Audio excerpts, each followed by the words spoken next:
So now I use jumpers like these a lot in my videos. I make them myself, so I'm going to show you how I do that. So recently I've had a trim pot, and I did turn off the supply voltage just in case I accidentally miswire something. And so yeah, I've been putting the trim pot, I think that's lined up right, where it's kind of jumping the gap there. The middle pin is the wiper, and I've had a jumper going to an op amp. So this is a 555 timer, but it's in the same package as the op amp, the kit that I got. They put them in the same slot. So yeah, this tool, you got a little lock right here. Just squeeze her shut, pull it back, and it locks closed.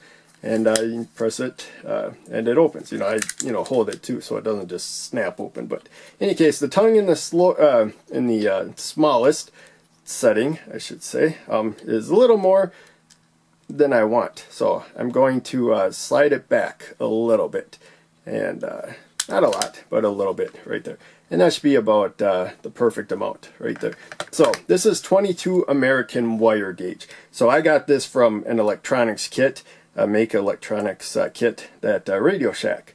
I think they still sell it with the Radio Shack name. I can't remember. But in any case, I don't want the wire as short as this one. And this is probably what I should do. Pull that up and then get the insulation in the same spot. And okay, let's, because I got to remember the tool is a little bit wider than what I'm going to cut. So there we go. So I think that's the best way. I wanted it, a bit longer, and so now I think it will be.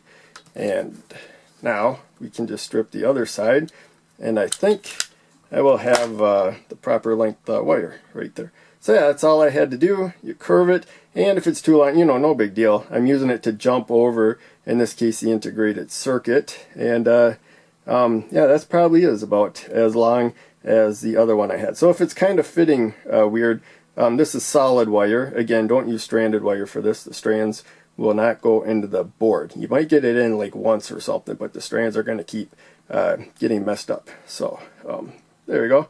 So yeah, that should be a pretty good connection right there. I'm going to the trigger pin with the trim pot there. That's a connection I might actually make if I want the trim pot over here, so it's kind of out of the way, and you can see other stuff over here easier with the trim pot there, if that's my goal. But yeah, it's that easy. Just get 22 American wire gauge, solid wire, make sure it's solid, and then a wire cutter and stripper. And we're going to lock it back shut, and that is it. Thanks for watching.